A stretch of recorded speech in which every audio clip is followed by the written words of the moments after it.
the dosage gap extended under pressure from the Modi government? Is the new dosage gap of 12 to 16 weeks really based on scientific evidence? Is it time to rethink the dosage gap? Let's get straight into that question. Dr. Arvindan Soin, Chairman, Medanta Liver Transplant Institution, is joining me. Also joining me, Dr. Shahid Jamil, Director at the Trivedi School of Biosciences at Ashoka University. Dr. N.K. Arora is someone I spoke to a little while ago, Chairman of India's COVID-19 Working Group of the National Technical Advisory on Immunization. And Dr. Giridhar Babu, Professor and Head, Life Course Epidemiology at the PHFI. I appreciate your joining us, all of you. I want to go to Dr. Arora since I spoke to him earlier, and I began by asking Dr. Arora, did you or your body recommend extending the gap between the two doses of Covishield vaccine from 6 to 8 weeks to 12 to 16 weeks unanimously? Because it appears your body was divided on the issue. What's the truth? Did you do this under government pressure, Dr. Arora?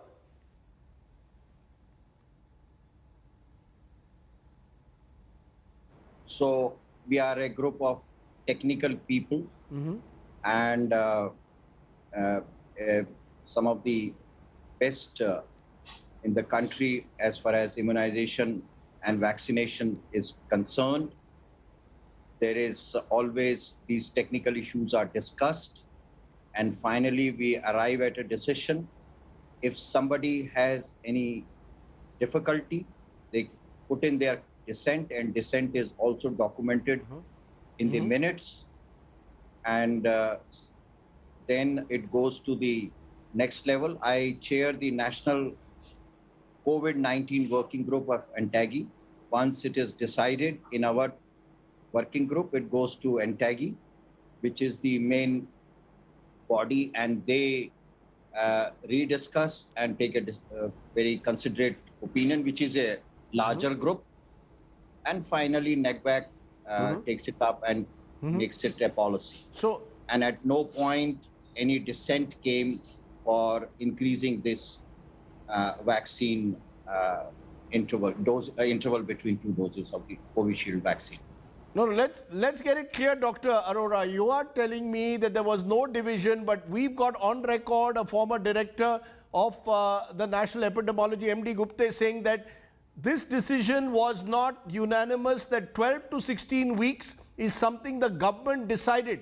I'm asking you again, sir, was this a decision taken by the government of India to increase the Covishield vaccine gap, or taken by you and other scientists in that body? No, it was part of our ANTAGI minutes, which NECVAC finally endorsed. So I'm asking you this again because there's a lot of concern that the government increased the gap, Dr. Arora, because there was a scarcity of vaccines. It was not based on scientific data. That's what is the allegation being made. Do you want to clarify once and for all again? So, Rajdeep, I would like to give you some evidences which indicates the scientific basis of this decision. One, that there are other countries which are using 12 to 16 week interval, including Canada, Sri Lanka in our neighborhood, to say a few examples. Second, that the country today has crossed 26 crore mark, I think, and almost 75% of us who have received the vaccine, a single dose has been given. Third, that there are studies from North India, South India, and other parts which have shown that those who are partially immunized with Covishield or fully immunized, that means 2 doses, the vaccine effectiveness remains very similar between the two. So the PGI Chandigarh study, which came in first week of June, showed 75% vaccine efficacy, and that covered the period of Alpha variant, that is the UK variant. And the two, whether you were partially immunized or fully immunized, it was among health providers. The risk of hospitalization and death practically diminished, disappeared. The second study, which has come a couple of days ago from Vellore, South India, which covers the period of Delta variant. Again, it shows that if you are partially immunized, 61% vaccine efficacy. And if you have received both the doses or fully vaccinated, 65%. So repeated data is showing that in the short run, there is no difference. Right. Third, that there is scientific basis for adenovectored vaccines. The response in different settings is very context specific because of the circulating adenoviruses. And so, and the second scientific basis is that if quick doses are given, initially we had asked for a 4-week interval, later on extended to 6 to 8, and then 12 to 16 weeks. That there is scientific evidence that adenovector viruses vaccines is when they are given at quickly, the antibodies against adenovirus vector may decrease the efficacy. And in the original data of AstraZeneca, 4-week was 57%, 8-week was 60%, and 12 weeks was 63%. And more than 12 weeks, from 12 to 44 weeks, it was around 75, 76% vaccine efficacy. Right.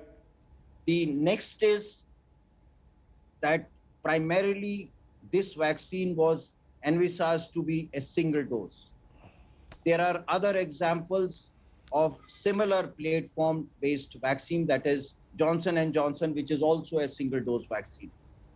Sputnik, similar vaccine, and now they have come up with a single dose, which is a Sputnik Light, and they say it's about 80% effective. So there is plenty of evidence, and these are complex scientific issues. All of these have been taken into account. We are constantly monitoring, and as a result, to avoid any further difficulty, it's a dynamic process. We have Sir, I take it, sir. We are in the process. Sir, I take it is a dynamic process.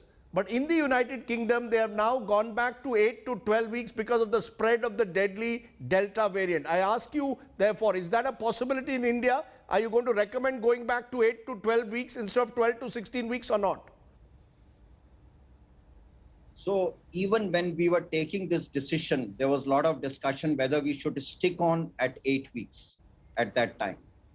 So there are no clear-cut guidelines. And I think this ambivalence is amply clear in the decision of Public Health England, where they have reduced the interval only for those above 50 years. And below 50 years, they have not made any changes. I think yesterday or day before yesterday, there is further information that EMA is talking about stopping AstraZeneca vaccine for more than 60 years. So there is a lot of dynamicity, and we are all observing it very closely. So you're not it's a ruling dynamic state. I take your point. You're not ruling out, therefore, the possibility that you may change your decision. I want to ask you one final question. Can you give me an assurance with conviction that none of that, the decision originally in May to move from 6 to 8 weeks to 12 to 16 weeks was not taken under pressure from government? It was taken on the basis of scientific evidence and not on the basis that the government did not have enough vaccines. Am I correct? What do I say? This is an interpretation from you and everybody else. We are citing scientific evidence, and all of us have our own credibility. Okay. The governments are always there, but if technical issues are to be decided somewhere else, then there is no need for us. I think all these decisions, our committee was formed in August 24th or so. Until today, we have had 24 meetings, and tomorrow is 25th meeting. So you can understand how frequently we are meeting and trying to resolve issues by issue. Everything is based on scientific evidence. Okay. The rest of